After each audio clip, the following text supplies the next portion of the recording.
ಯುದ್ಧ ಭೀತಿ ಹಲವು ದೇಶಗಳಿಗೆ ಎಫೆಕ್ಟ್ ಅನ್ನ ಕೊಡ್ತಾ ಇದೆ. ಇರಾನ್ ಇಸ್ರೇಲ್ ನಡುವಿನ ಯುದ್ಧ ಅಲ್ಲೋಲ ಕಲ್ಲೋಲವನ್ನ ಸೃಷ್ಟಿ ಮಾಡ್ತಾ ಇದೆ. ಭಾರತಕ್ಕೂ ಈಗ ತಳಮಳ ಶುರುವಾಗಿದೆ.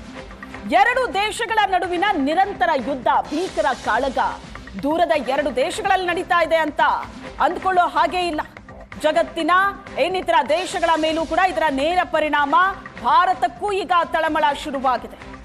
ಹಾರ್ಮುಜ್ ಜಲಸಂಧಿ ಬಂದ್ ಮಾಡೋದಕ್ಕೆ ಇರಾನ್ ನಿರ್ಧಾರ ಮಾಡಿದೆ. ಇರಾನ್ನ ಸಂಸತ್ನಲ್ಲಿ ಮಹತ್ವದ ತೀರ್ಮಾನ ಆಗಿದೆ.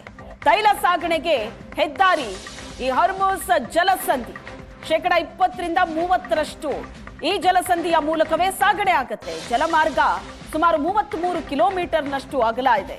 ಒಮಾನ್ ಇರಾನ್ ನಡುವೆ ಹೋಗುತ್ತೆ ಈ ಜಲಸಂಧಿ. ಇದು ಒಂದು ವೇಳೆ ಕ್ಲೋಸ್ ಆದ್ರೆ ಇದರ ಹೊಡೆತ ಬಹಳ ಜೋರಾಗಿ ಬೀಳುತ್ತೆ. ಗಲ್ಫ್ ದೇಶಗಳ ತೈಲ 90% ಈ ಮಾರ್ಗದಲ್ಲೇ ಸರಬರಾಜಾಗುತ್ತೆ. ವಿಶ್ವದ 20% ಅನಿಲ ತೈಲ ಸರಬರಾಜು ಆಗುವಂತ ಮಾರ್ಗ ಇದು. 33 ಕಿಲೋಮೀಟರ್ನಷ್ಟು ಅಗಲ ಇರೋ ಹಾರ್ಮುಜ್ ಜಲಮಾರ್ಗ. ಈ ಜಲಸಂಧಿ ಒಮಾನ್ ಇರಾನ್ನ ನಡುವೆ ಹಾದು ಹೋಗುತ್ತೆ. ಈ ಮಾರ್ಗವನ್ನ ಒಂದು ವೇಳೆ ಮುಚ್ಚಿದ್ದೆ ಆದ್ರೆ 1.8 ಕೋಟಿ ಬ್ಯಾರೆಲ್ ಸಾಗಣೆಗೆ ತೊಡಕಾಗತ್ತೆ. ಬ್ಯಾರೆಲ್ ಕಚ್ಚಾ ತೈಲ ಬೆಲೆ $80-100 ಏರಿಕೆ ಆಗುವಂತಹ ಸಾಧ್ಯತೆ ಇದೆ ಅಂತ ಅಂದಾಜಿಸಲಾಗ್ತಾ ಇದೆ. ಅಮೆರಿಕ ಕೂಡ ಇದೇ ಮಾರ್ಗದ ಮೇಲೆ ಅವಲಂಬಿತ ಆಗಿದೆ. ಒಂದ್ ವೇಳೆ ಈ ಜಲಮಾರ್ಗ ಮುಚ್ಚಿದ್ರೆ ಅಮೆರಿಕಾಗೂ ಕೂಡ ಆರ್ಥಿಕ ಹೊಡೆತ ಬೀಳುತ್ತೆ. ಜಾಗತಿಕವಾಗಿ ಅನಿಲ ಇಂಧನ ಪೂರೈಕೆಯ ಮೇಲೆ ಇದರ ನೇರ ಪರಿಣಾಮ ಬೀರುತ್ತೆ. ಇದು ಈಗ ಆಗಿರುವಂತ ಆತಂಕ. ಈ ಬಗ್ಗೆ ಹೆಚ್ಚಿನ ಡೀಟೇಲ್ಸ್ ಕೊಡ್ತಾರೆ ನಮ್ಮ ಪ್ರತಿನಿಧಿ ಶಶಿಶೇಖರ್ ಸಂಪರ್ಕದಲ್ಲಿದ್ದಾರೆ. ಶಶಿಶೇಖರ್, ಹಾರ್ಮುಜ್ ಜಲಸಂಧಿ ಒಂದ್ ವೇಳೆ ಕ್ಲೋಸ್ ಆದ್ರೆ ಏನೇನಾಗತ್ತೆ ಅದರ ಪರಿಣಾಮ ಅನ್ನೋದರ ಪಟ್ಟಿ ಈಗ ರೆಡಿ ಆಗಿದೆ. ಒಂದ್ ಕಡೆ ಇರಾನ್ನ ಸಂಸತ್ನಲ್ಲಿ ಇಂಥದ್ದೊಂದು ಮಹತ್ವದ ನಿರ್ಧಾರ ತೆಗೆದುಕೊಂಡಿರೋದ್ರಿಂದ ಏನಾಗತ್ತೆ ಇದರ ಎಫೆಕ್ಟ್? ಹಾಗಾದ್ರೆ ಈ ಜಲಸಂಧಿ ಕ್ಲೋಸ್ ಆಗುತ್ತಾ? ನಿನ್ನೆ ಅಮೆರಿಕ ಇರಾನ್ನ ಮೇಲೆ ದಾಳಿ ಮಾಡಿದ ನಂತರ ಇರಾನ್ನ ಸಂಸತ್ನಲ್ಲಿ ಒಂದು ನಿರ್ಣಯವನ್ನ ತೆಗೆದುಕೊಳ್ಳಲಾಗಿದೆ. ಅಂದ್ರೆ ಹಾರ್ಮುಜ್ ಜಲಸಂಧಿಯನ್ನ ಮುಚ್ಚಿಬಿಡುವಂತಹ ನಿರ್ಧಾರವನ್ನ ಇರಾನ್ನ ಸಂಸತ್ ತೆಗೆದುಕೊಂಡಿದೆ. ಅದರ ಅಂತಿಮ ನಿರ್ಧಾರ ಇರಾನ್ನ ಭದ್ರತಾ ಮಂಡಳಿ ತೆಗೆದುಕೊಳ್ಬೇಕಾಗತ್ತೆ.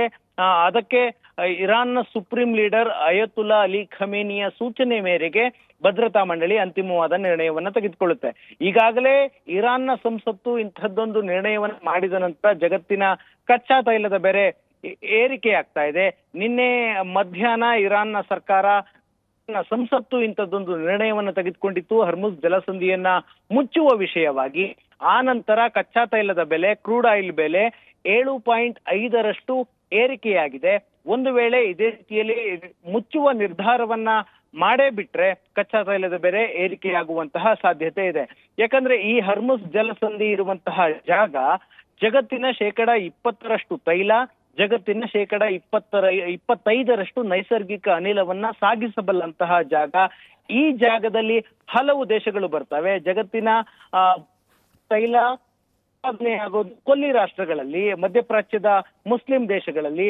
ಉದಾಹರಣೆಗೆ ಈ ಜಲಸಂಧಿಯ ವಿಷಯಕ್ಕೆ ಬರೋದಾದ್ರೆ ಇರಾನ್ ಇದೆ. ಇರಾನ್ನ ಜೊತೆಗೆ Oman, Saudi Arabia, Qatar, Kuwait ಮತ್ತು ಇರಾಕ್ನ ಸ್ವಲ್ಪ ಭಾಗವೂ ಕೂಡ ಈ ಬಳಸಿ ತೈಲವನ್ನ ಸರಬರಾಜು ಮಾಡುತ್ತೆ. ಹಾಗಾಗಿ ಈ ಜಲಸಂಧಿ ಏನಾದ್ರೂ ಬಂದಾದ್ರೆ, ಇರಾನ್ ಈ ಜಲಸಂಧಿಯನ್ನ ಮುಚ್ಚುವಂತಹ ಪ್ರಯತ್ನಕ್ಕೆ ಮುಂದಾದ್ರೆ ಜಗತ್ತಿನ ತೈಲ ವ್ಯಾಪಾರದ ಮೇಲೆ ಪರಿಣಾಮ ಬೀರುತ್ತೆ. ಅಫ್ಕೋರ್ಸ್ ಭಾರತದ ಮೇಲೂ ಸ್ಪಷ್ಟವಾದಂತಹ ಪರಿಣಾಮ ಬೀರುತ್ತೆ. ಈಗ Bharat Russia, Qatar, Kuwait, UAE ದೇಶಗಳಿಂದ ತೈಲ ಮತ್ತು ನೈಸರ್ಗಿಕ ಅನಿಲವನ್ನ ಆಮದು ಮಾಡಿಕೊಳ್ಳುತ್ತೆ. ರಷ್ಯಾವನ್ನು ಹೊರತುಪಡಿಸಿದರೆ ಉಳಿದ ಅಷ್ಟೂ ದೇಶಗಳು ಇದೇ ಜಲಮಾರ್ಗದ ಮೂಲಕವಾಗಿ ಭಾರತಕ್ಕೆ ತೈಲವನ್ನ ಪೂರೈಸಬೇಕು. ಹಾಗಾಗಿ ಈ ಜಲಮಾರ್ಗ ಬಂದಾದ್ರೆ ಇಡೀ ಜಗತ್ತಿನ ಮೇಲೆ ಪರಿಣಾಮ ಆಗುತ್ತೆ. ಜಲಮಾರ್ಗ ತಡೆಯುವಂತ ಪ್ರಯತ್ನ ಏನಾದ್ರೂ ಆಗತ್ತಾ ಶಶಿ? ಯಾಕಂದ್ರೆ ಯಾವುದೋ ಒಂದು ದೇಶದ ಮೇಲೆ ಪರಿಣಾಮ ಅಲ್ಲ, ಜಗತ್ತಿನ ಇಷ್ಟೊಂದು ದೇಶಗಳ ಮೇಲೆ ಇಷ್ಟು ದೊಡ್ಡ ಮಟ್ಟದಲ್ಲಿ ಪರಿಣಾಮ ಆಗತ್ತೆ ಅಂದ್ರೆ ಇರಾನ್ನ ಈ ನಿರ್ಧಾರವನ್ನ ತಡೆಯುವಂತ ಪ್ರಯತ್ನ ಏನಾದ್ರೂ ಆಗ್ಬೋದಾ? ಇರಾನ್ ಇಂಥದ್ದೊಂದು ಪ್ರಯತ್ನವನ್ನ ಮಾಡ್ತೀವಿ ಅನ್ನುವಂತಹ ಬೆದರಿಕೆಯನ್ನ ಹಾಕಿದೆ. ಆದ್ರೆ ಈ ಬೆದರಿಕೆಯನ್ನ ಜಗತ್ತಿನ ಪ್ರಮುಖ ದೇಶಗಳು ಖಂಡಿತವಾಗಿಯೂ ತಡೆಯುವಂತಹ ಪ್ರಯತ್ನವನ್ನ ಮಾಡುತ್ತವೆ. ನಿನ್ನೆ ಅಮೆರಿಕದ ವಿದೇಶಾಂಗ ಸಚಿವ ಮಾರ್ಕೋ ರೂಬಿಯೋ ಮತ್ತು ಅಮೆರಿಕದ ಉಪಾಧ್ಯಕ್ಷ JD ವ್ಯಾನ್ಸ್ ಈ ಬಗ್ಗೆ ಅಮೆರಿಕದ ಮಾಧ್ಯಮಗಳಲ್ಲಿ ಮಾತನಾಡಿದ್ರು.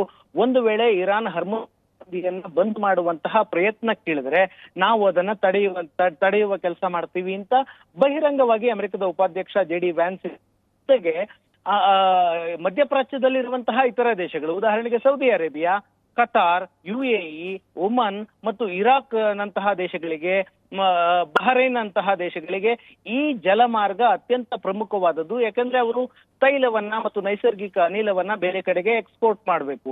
ಇರಾನ್ ಒಂದು ದೇಶ ಆ ಜಲಸಂಧಿಯನ್ನ 35 ಮೀಟರ್ ಅಗಲ ಇರುವಂತಹ ಜಲಸಂಧಿಯನ್ನ ತಡೆಯುವಂತಹ ಪ್ರಯತ್ನದಲ್ಲಿ ಸಕ್ಸಸ್ಫುಲ್ ಆಗುತ್ತಾ? ಒಂದು ವೇಳೆ ಇರಾನ್ ಹಾಗೆ ಹರ್ಮುಸ್ ಜಲಸಂಧಿಯನ್ನ ಬಂದ್ ಮಾಡುವಂತಹ ಪ್ರಯತ್ನಕ್ಕಿಳಿದ್ರೆ ಮಧ್ಯಪ್ರಾಚ್ಯದ ಮುಸ್ಲಿಂ ದೇಶಗಳ ಮಧ್ಯೆ ಸಂಘರ್ಷಕ್ಕೆ ಕಾರಣವಾಗಬಹುದು.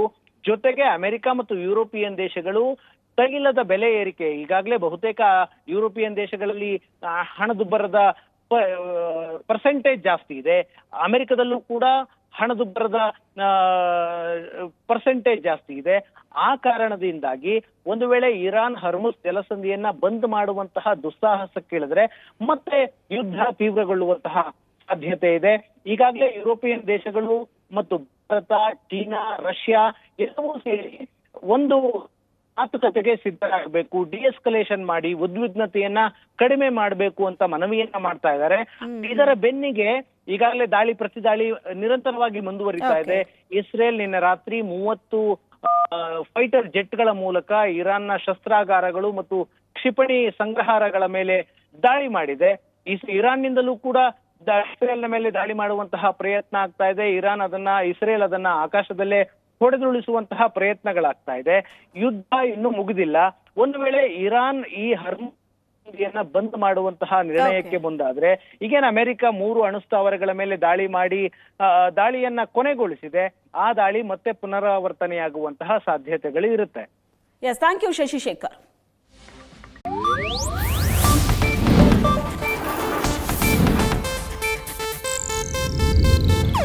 ಇದು ಏಷ್ಯಾನೆಟ್ ನ್ಯೂಸ್ ನೆಟ್ವರ್ಕ್ ಪ್ರಸ್ತುತಿ.